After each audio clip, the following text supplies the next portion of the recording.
Hello everyone, welcome to my channel. I'm Jordyn and welcome to this week's video, which is my Summerween reading vlog. I am so excited. I love week-long readathons and I love vlogging them, and I feel like it's been quite a long time since I've participated in any and had a corresponding vlog to go along with it. So I'm very excited to be doing that this week. If you're unfamiliar, Summerween is hosted by Gabby over at Gabby Reads. It happens every year, every summer. It's all about reading spooky, thrillery horror books and bringing Halloween into the summertime. I've really enjoyed participating in years past, so once again, I am excited to participate this year. I am getting a little bit of a late start. It is currently Monday, July 8th. This readathon started on Friday, the 5th. But this weekend I went on a little road trip with my husband and our kids and my in-laws and my husband's sister. So a big kind of family trip to a place a few hours away from us. Long story short, I got no reading done, but I did have a very nice time with my family. There should be a video up on my Patreon of this trip, and if you're interested in that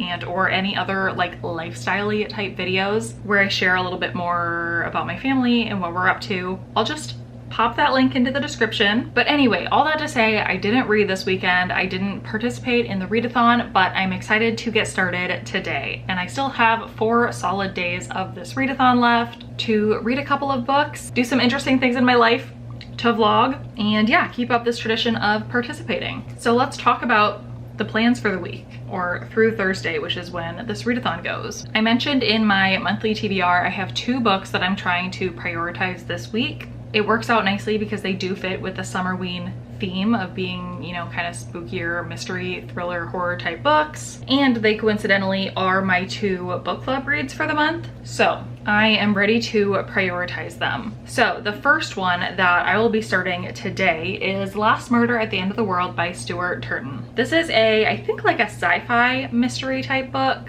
He's written a couple others in this vein. I did read The 7.5 Deaths of Evelyn Hardcastle. I didn't love it, but I'm interested to give this author another try. And I've seen very mixed reviews about this book in general, so I'm excited to figure out my thoughts on it. I am the co-host for the Libronauts book club this month, which is hosted by Elise over at Literally Elise. This is our pick for July. We'll be discussing it at the end of the month. So I obviously need to get it read, and I also want to get, you know, some notes taken, perhaps annotate this book, get some tabs into it so that I remember everything that happens by the end of the month by the time we discuss it in that live show. But it really works nicely for this readathon because it does fit a few of the prompts. So if I bring up the reading prompts, prompt number 1 is to read a book in the dark, which I may or may not do with this book. I will obviously try to do that at some point this week. Prompt 2 is to read a thriller or horror book. I'm not sure that this quite fits that. Maybe a thriller. I think it's a little bit more of a mystery though, so hold on to that thought. Read a book with a night sky on the cover. Debatable. This kind of looks like a sunset, but again, hold that thought. Okay, prompt 4, read a book with 5 words in the title or more. This does fit that. And then prompt 5, read a book that takes place in the summer. And I think I saw that this does. I don't see anything about it in the description or the synopsis, so I guess hold that thought one more time. I will confirm or deny whether this takes place in the summer after I read it, but regardless, it's got at least 5 words in the title and it's just a good mystery type of book for Summerween. So this is first priority this week. Then my other priority is a book I don't own yet. It's Middle of the Night by Riley Sager. I do have the audiobook of this book, but I do think I want to go pick up a physical copy of it, so we get to go book shopping. That's very exciting. I don't buy a lot of physical books, so whenever I do, it's kind of a special treat, but I think everyone knows what this book is. Again, I am hosting or co-hosting a book club this month that is reading this book. It's the Sleep When I'm Dead book club hosted by Jessie over at Reading with Jess. I'll be doing a live show with her as well as Gwen, Lena, and Summer. So all 5 of us, the Fab 5, will be on Jessie's channel towards the end of the month to discuss this book. So once again, I will need to take some notes on the plot of this book so I remember it by the end of the month. But yeah, that's the second priority book this week. That does fit prompt 2, read a thriller or horror book. It fits prompt 3, a book with a night sky on the cover. This is much more clearly a night sky. And then prompt 5, again, I'm not 100% sure if this book is set in the summer or not, but I can let you know later. Okay, those are the two books set. I'm gonna plan to start this one today, and I'll come back in a little bit once I have that update. It will probably be a bit later. It is currently noon-ish. I am halfway through my workday. I do work. I have a day job. It's been extremely busy and a little stressful lately, so I very quickly need to get back to focusing on that. I have one more meeting left today, and then I actually have the afternoon free of meetings, so I set up some Patreon productivity sprints to keep me on track through the rest of the afternoon with work stuff. And then once I'm done with work, I'll be able to start reading. Monday nights are interesting in my household because, first of all, my husband has golf league, so he is gone every Monday afternoon and evening. But what's extremely helpful is that usually on Monday nights, my in-laws take the kids, they pick them up from daycare, and then they take them to their house for a sleepover. They like to do a weekly sleepover with the grandkids, which I greatly appreciate. Obviously, that frees up my night to do everything and anything I want to do. They get to do, you know, bonding time, which is nice. And I'm extremely appreciative that they still want to do it this week, even after we were just with them this entire long weekend. So that is awesome. And I think the weather is going to be nice tonight, so maybe I will do a walk. I'd love to go for a walk if it's not too hot out. I can listen to the audio of this book, but I would like to start this one physically before that so that I can get kind of a grasp of the plot and characters and stuff before I go on a walk and just listen to the audio. I also have plenty of house chores and things to do. Like I mentioned, we were gone all weekend, so laundry, cleaning, dishes, all the normal like stuff when you come back from a trip I need to take care of. So that will also be pretty good audiobook listening time. I have a diamond painting that's been in progress for weeks that I could work on. So we've got lots of options, lots of things to do that are conducive to audiobook listening. And whenever I get a chance, I will sit down and read physically as well. And I just want to make tonight as productive of a night as possible since my kids will be elsewhere and my husband will be elsewhere. So let's do that. I'm gonna get back to work. I'm gonna get into the rest of my after work activities. I will bring you along for as much of it as I can, and I'll check back in whenever I have a reading update and we'll go from there. All right, happy Summerween.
All right, it is much later. Do I have a reading update for you? No, but I have other random updates. First is that I finished work, thanks in large part to my patrons who joined productivity sprints today. They keep me motivated and productive every time. Work like a charm. So that was good. Finished up the workday, and then I went for a quick walk. It was definitely a hot girl walk because it was very hot outside. So I think I only lasted like 35 minutes. I was sweating. I got some vitamin D on my face, got some movement into my bones, so got the job done.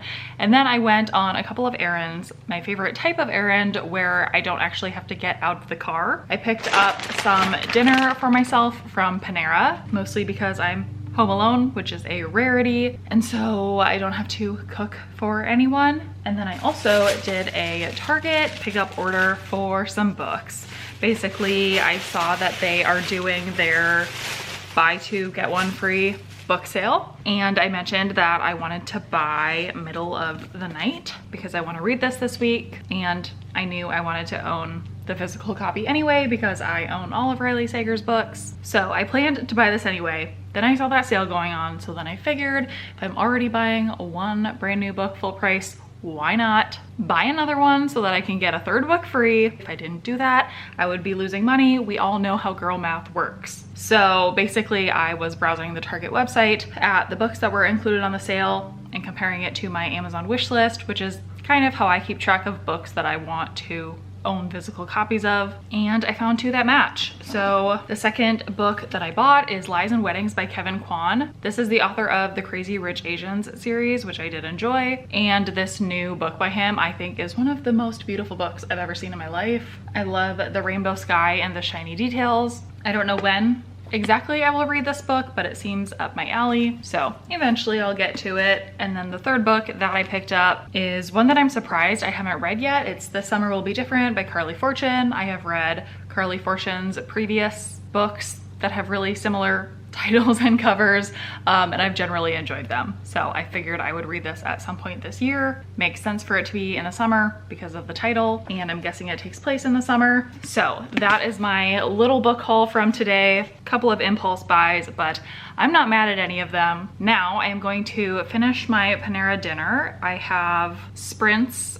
Jessie from Reading with Jess does sprints every Monday night. So I've got her sprints pulled up, and I am going to get into my book to read in this reading vlog, What a Concept, and hopefully make it a good portion into The Last Murder at the End of the World tonight. Not sure if my next update will be later tonight or tomorrow, but either way, the next time I check in with you, I should have a pretty solid reading update. So I'll let you know how that's going, and we'll get on with the rest of the days of this vlog. You know how this works.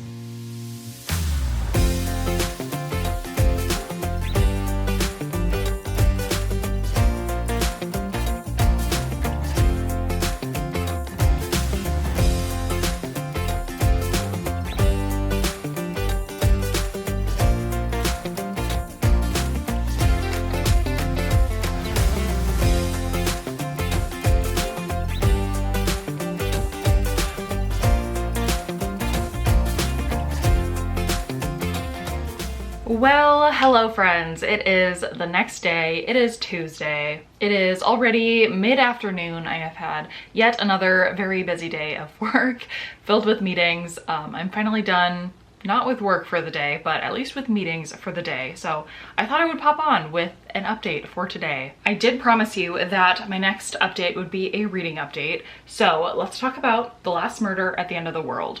I don't have a huge reading update, but last night I did make it 59 pages into the book, and I feel like I at least have a good enough grasp to give you kind of an initial synopsis. But this book in general is very mysterious. There is clearly a lot about this book that I don't yet understand, and I probably won't understand until I'm well into the book. But this is kind of a futuristic, dystopian type mystery. This takes place on this island in Greece, which is the last existing island in the world. I'm gonna have to go back and reference my notes. Part of the reason my reading of this book has been so slow going is because I am taking copious notes to just keep straight basically the information that's being told to me. But let me see, 90 years ago when this book is taking place, all of a sudden these giant sinkholes started appearing all over the world, and out of these sinkholes came this like mysterious fog that contained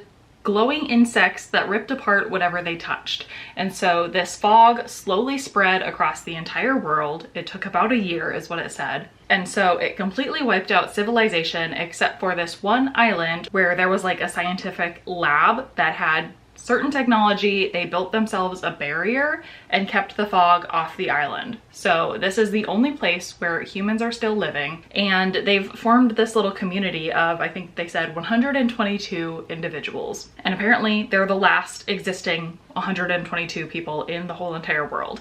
And they've got a whole bunch of really weird little rules and things happening within their society. It's strangely structured. Like everybody lives to serve this community, which makes sense. They're they're their only source of support, so they work to keep each other alive. But there's also some weirdness at play because every single person dies right when they turn 60 years old, and then every time someone dies, they bring in a child. And so kids are not conceived the natural way anymore, but kids are like assigned a parent in the village. So it's all very structured, but it's all very dissimilar to the way the real world works. So I'm very much still learning about everything that this community goes through, about how exactly this world and life works. It is clearly futuristic because they do have technology in play that we do not have currently, but at the same time it's weirdly like historical feeling because they're such an isolated little island and they have to like feed themselves, fully support their own little ecosystem. And then the overarching plot of the book, or theme of the book, that we learn in the prologue is that there's one member of this island named Nima, who is one of the elders who has the most knowledge. She's actually one of the original scientists who lived on this island and invited people to be saved there. She is working on some kind of experiment or something, and she's taking a risk. She has knowledge. There's also this like AI consciousness that has like all-knowing knowledge over everyone in the village and can communicate directly to people's minds. So he's communicating with this girl Nima, or this woman Nima. She has to try to do something, and if she doesn't do it, then everybody on the island is going to die, and there's a good chance that that happens anyway, I guess, but she's trying to save civilization with this experiment. And then the rest of the book is basically a countdown until humanity's extinction. So counting down to whether or not she is successful with her experiment. I still am not very clear on what the experiment is. I think it has to do with murdering somebody. And yeah, so as you can see, like, I'm still very confused in this book. It is clearly intentional, so I'm trying to go with it. And again, take as many notes as I can so I can remember things that will probably come into play later in the book. Also, so that I can coherently talk about this book in a live book discussion. I don't know, I wouldn't say yet that I'm enjoying it. I don't love the feeling of being confused. I have a little bit of trust that it's all going to be explained by the end of the book because, again, that's the intention, I'm assuming. But my only previous experience with Stuart Turton is the 7.5 Deaths of Evelyn Hardcastle, which was very similar in that you clearly don't have all the answers when you're starting that book. You find them out very slowly along the way. But the ending of that book is just so wild. Things come out completely of left field. So with that one, I didn't enjoy the reading experience, nor did I enjoy the payoff of the ending. So I'm hoping this is different, but I'm a little bit wary about whether it's actually going to be. But yeah, I will definitely obviously be giving it a chance and finishing it to see where it goes. So I'll let you know. Unfortunately, only making it 60 pages through that book last night means I have a lot of reading to do today if I want to stay on track and read that book in 2 days and then the other book in 2 days. Not quite sure if that's gonna happen, but I do think the Riley Sager book will be a little bit faster to read through because I won't have to take so many detailed notes. I don't know, we'll see, I'll do my best. And speaking of that, we can talk about the plan for the rest of today. So I'm gonna finish my workday, and then I think my husband will pick up the kids, he'll bring them home. My husband plays softball tonight. He's in a league, so every Tuesday night he plays softball. I have not yet taken the kids to go watch him play softball. The games are a little bit late, so it definitely encroaches on the kids' bedtimes. But I figure at least once this summer I should take them to watch him. And why not do it during a week that I'm vlogging so I can get some of that footage. So I'm thinking that's what I'm gonna do tonight, is bring the kids to go watch my husband's softball game. I guess there's also like a playground there, so that'll be fun. Bring them home, put them to bed, get some more reading in. And that's really it for the excitement of the night. And I'm just gonna be hoping to power through as much of this book tonight as possible. Probably won't finish it, but I'll do my best. All right, so that's the plan. I'll bring you with me. I'll be back with another update when I have it. And I guess the kids will make their first appearance into this vlog. So stay tuned.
Hello, my friends. So it is Thursday. The week took a turn. It's technically the last day of Summerween. I'll talk about what I'm gonna do here in a minute. But basically, you remember that softball game we went to that I took the kids to? It was all good, really fun. We watched my husband play. My kids are really cute cheering. Well, my daughter ended up getting a couple of mosquito bites on her face, right under her eye. That at first I was like, oh great, mosquito bites, that's annoying.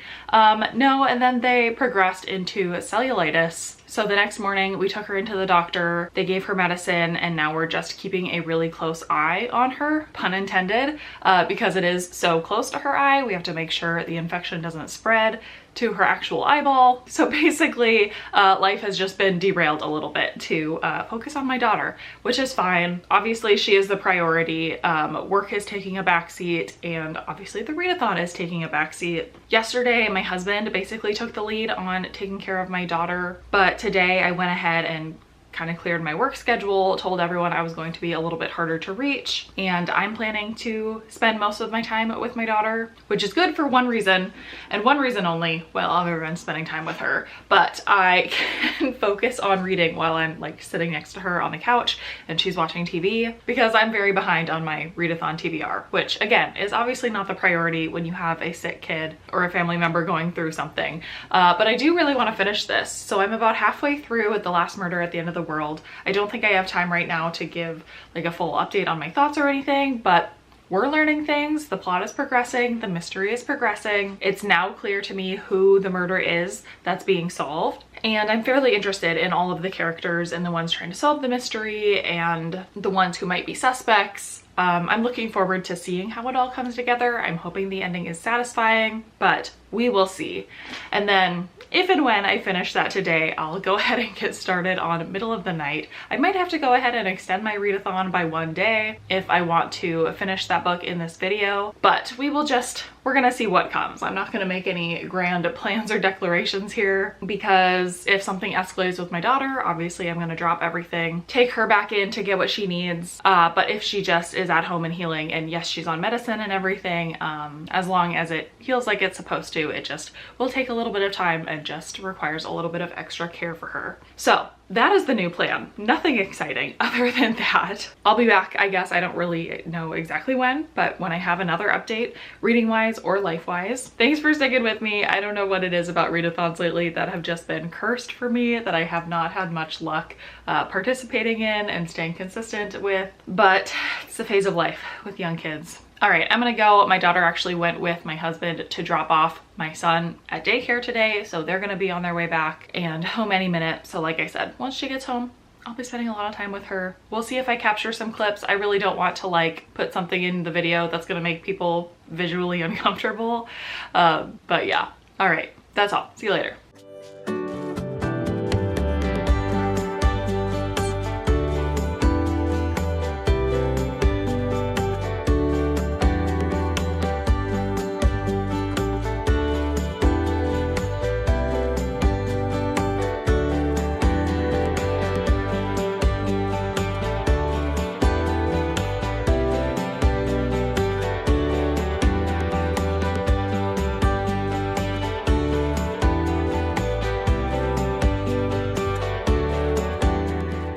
Alrighty, hello my friends. I apologize, my car is on, so you can probably hear air. You can hear an airplane going above me.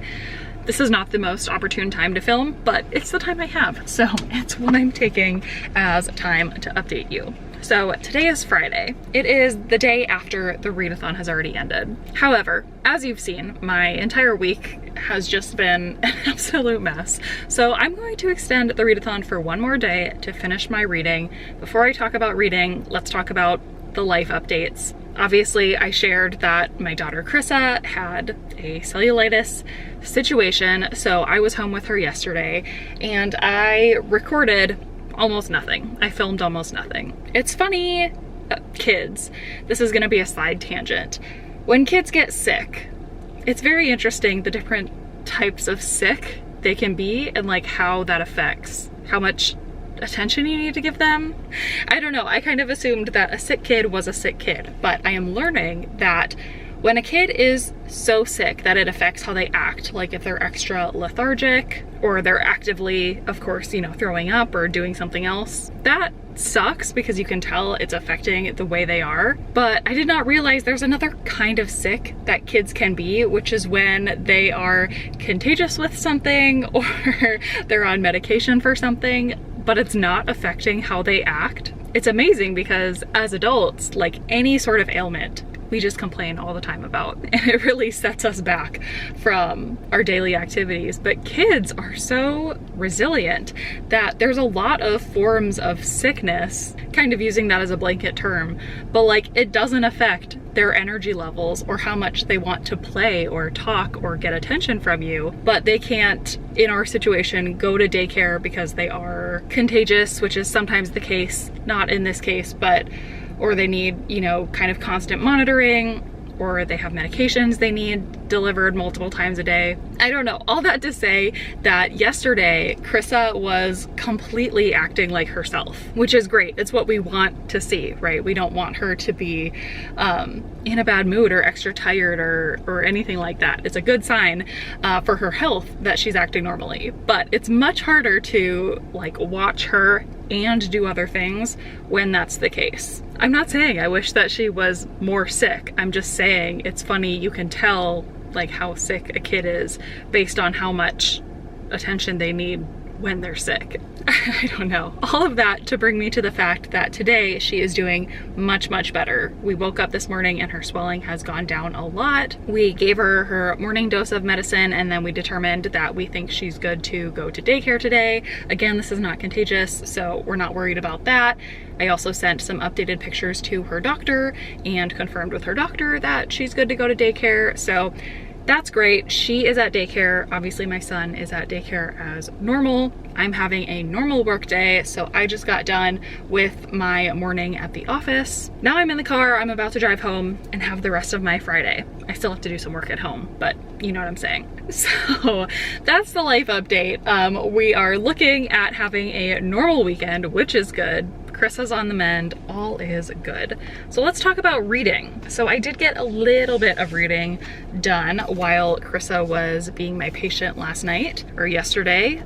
So I am on chapter 55, which is page 241. So I think I'm around or a little less than 100 pages from finishing this book. I think I will finish it tonight. That's the plan. I'm ending this vlog whether I finish it or not. So here's to hoping I finish it.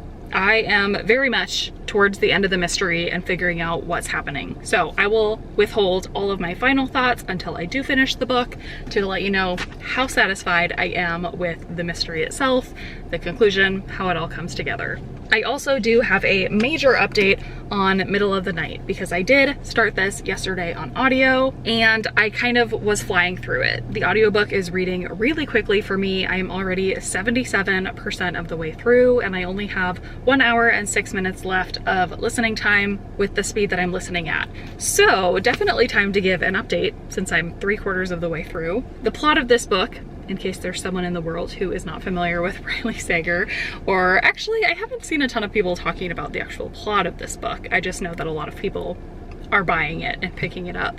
But this is about a boy main character, a man. It's your pretty standard mystery thriller in that we get 2 timelines. We get present day and then we get the past. So in the past, this main character, when he was a boy, one night he was doing a sleepover with one of his best friends. They were sleeping in a tent in this main character's backyard. When he woke up the next morning, their tent was slashed with a big cut down the side and his friend was missing. Flash forward to present day, which is 30 years later, that other boy was never found. So this main character, it kind of derailed his life in that like his neighborhood was never quite the same. His parents and how they reacted was not great.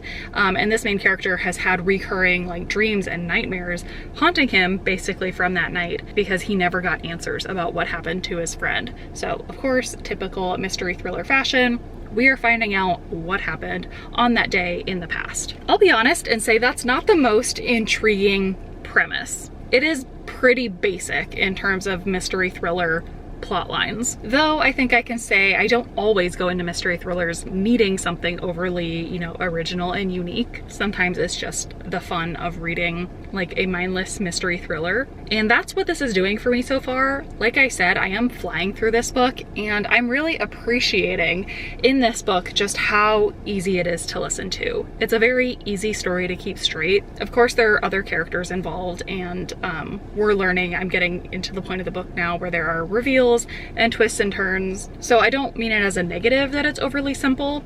I just mean that it's nice to have something somewhat mindless to listen to and fully comprehend, compared to The Last Murder at the End of the World, which is really taking a lot of brain power. I feel like I need to take notes every single chapter with things that are happening. It just feels like it's taking a lot more work for me to read this book. Whereas Middle of the Night, Riley Sager in general, I personally appreciate that it's just easy to get into. I'm not sure if that means I will have much luck with the ending and like my overall enjoyment and really loving the book. I don't think that's where this is going. I'm guessing it'll land in 3.5 star territory, but sometimes that's just what you want, especially when life is a little bit crazy, like mine has been the last week. Sometimes I just want a good old 3.5 star middle of the road thriller to be able to pop on. It's buzzy and it's hyped, so I know people will be talking about it, so I'm excited to talk about it with other people, but it's not going to be, you know, earth-shattering, groundbreaking, and not every book is going to be. So that's how I'm feeling about that. Of course, I will let you know once I fully finish the book what my final thoughts are. I'll let you know if any of those thoughts change, and I mean, fingers crossed, it does blow me out of the water, but my prediction is that it's just going to be solidly somewhere in the middle. So yeah, that's the update right now. I'm just glad to be sitting in 73-degree warm weather on a Friday. My daughter is on the mend, so my kids are healthy. You know, you just always get reminded that that's not always the case. So I'm glad that right now it is. I'm going to enjoy the rest of my Friday. I probably will pick up some lunch on my way home. I'm gonna hopefully finish 2 solid books today, and I'll be back with one final update once I do finish them and can let you know my final thoughts, wrap up this vlog, get it out into the world, share that life is just as chaotic for me as it probably is for you. If it's not, let me know. Let me know what you've been up to. Let me know something good. If your life has also been crazy, let me know what you've been up to and we can commiserate a little bit. But yeah. Overall, I'm ending on a good note. This week is ending on a fine note, so all is good. But all right, this isn't the last check-in, so I'll see you in a little bit.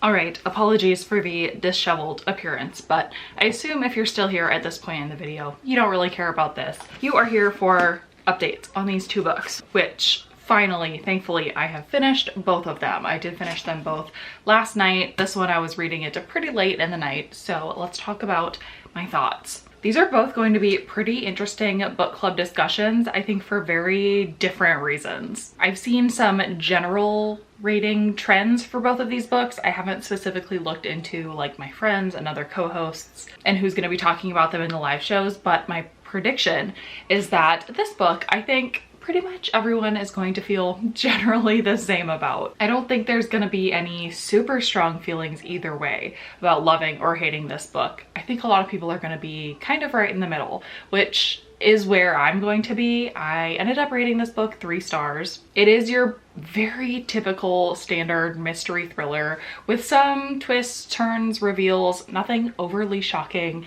It's set in this like suburban setting. There's lots of different characters in the past and in the present that all, you know, come into play in one way or another. This book did do Riley Sager's kind of recent thing of making you wonder whether the explanation is going to be realistic or paranormal. And without spoiling at all where this book goes, I enjoy that now Riley Sager can do that without being boxed into an assumption, because in the past he has done both. He's done realistic explanations and he's done at least one paranormal explanation. So it opens up the possibility that he could pull kind of anything. I personally have my own preference of whether I like realistic or paranormal explanations, but again, I know that kind of trope is something a lot of people like when you're not sure which way it's gonna go. So yeah, I rated this 3 stars. It did not blow my mind at all, but like I mentioned in I think the last clip, this was kind of what I needed this week in terms of just an easy to listen to,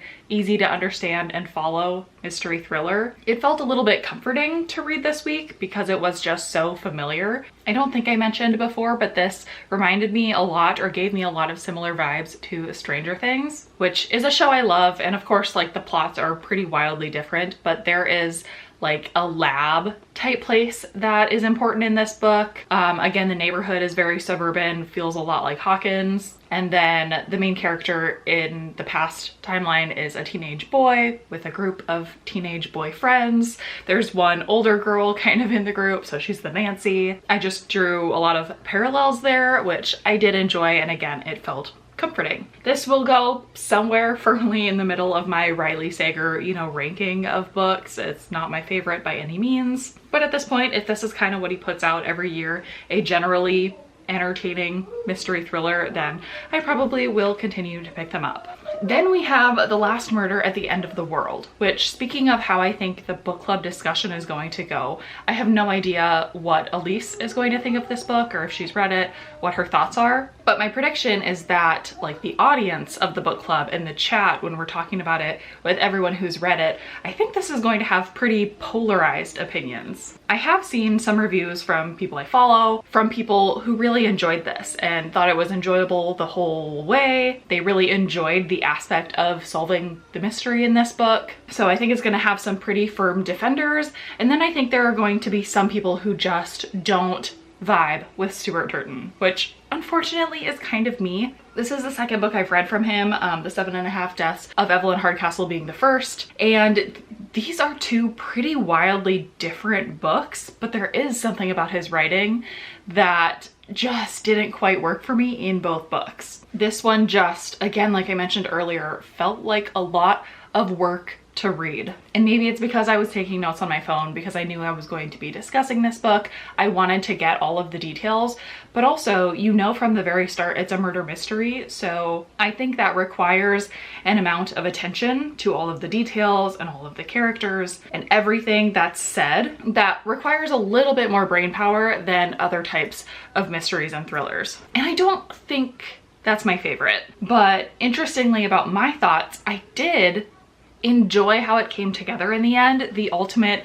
conclusion to the mystery and the end of the book. I felt myself being weirdly satisfied by, and I don't know why I say weirdly, because that's obviously the hope and the goal, is that the conclusion of a mystery is going to be satisfying. But again, just because my reading experience just felt like such a drag, like such a slog, I wasn't really expecting for there to be a big, like, heartwarming conclusive moment at the end, but there kind of was. Also followed by an author's note that comes right after the last chapter, where the author references the reader directly, "Hello, reader." And this afterword is basically a big thank you to the readers for coming with him book after book, even though his 3 books that he's published have been so wildly different. He explains that his first book was that Groundhog's Day type mystery. His second book was more of a historical fiction murder mystery set on a ship. And then this one is much more of like a sci-fi from the start, apocalyptic, end of the world type murder mystery. So it takes a special type of reader to just kind of jump in and not know what you're gonna get, but be willing to go along for the ride. And I like that he acknowledged that. I'm obviously not the like big fan he's talking about, but I have picked up 2 of the books, and I do think it's kind of cool when an author can do things differently and then they pay respect to the readers who are willing to go with that. He also mentions at the very end of that letter that his next book is a more contemporary thriller thing. It's going to be wild. So that sounds even more up my alley than any of the books he's written before. So will I pick it up? I'm not 100% sure, but overall I'm glad I picked this up, and I am glad that I'm going to be on the book club discussion for this book because there's definitely a lot to dissect and discuss within this book specifically. So I will link Jesse's channel and Elise's channel down below so you can set your reminders for those live shows if you want to discuss these books with us. I didn't even mention, I ended up giving this book 3 stars. It was pretty firmly sitting at 2 stars for most of the book, and then like I said, really that ending did kind of redeem it for me. So bumping it up to 3 stars. But again, I'm a little bit more on that negative side of the polarized reviews that I think are gonna continue to come out. So it'll be interesting to chat about, that's for sure. So with that, that is the end of my Summerween vlog. Was this as productive as I was hoping it would be? Not really, but if you've seen any of my other recent videos and vlogs and things, you know that's kind of par for the course these days. I have 2 young kids, I have another one on the way. Life is super busy all the time, and reading and making content, while it does fill back up my cup and I love to prioritize it, it also kind of has to be my last priority in terms of what I spend my time on and make sure I get done in the grand scheme of things. So thanks for sticking with me. I hope to have some other reading vlogs coming out very soon. A July ARCs reading vlog, a book of the month reading vlog, and an aardvark reading vlog are all on the docket. So if that sounds good and you're not subscribed, definitely consider it. Otherwise, I don't have anything else. So thank you so much for watching this video, and I will see you in my next one.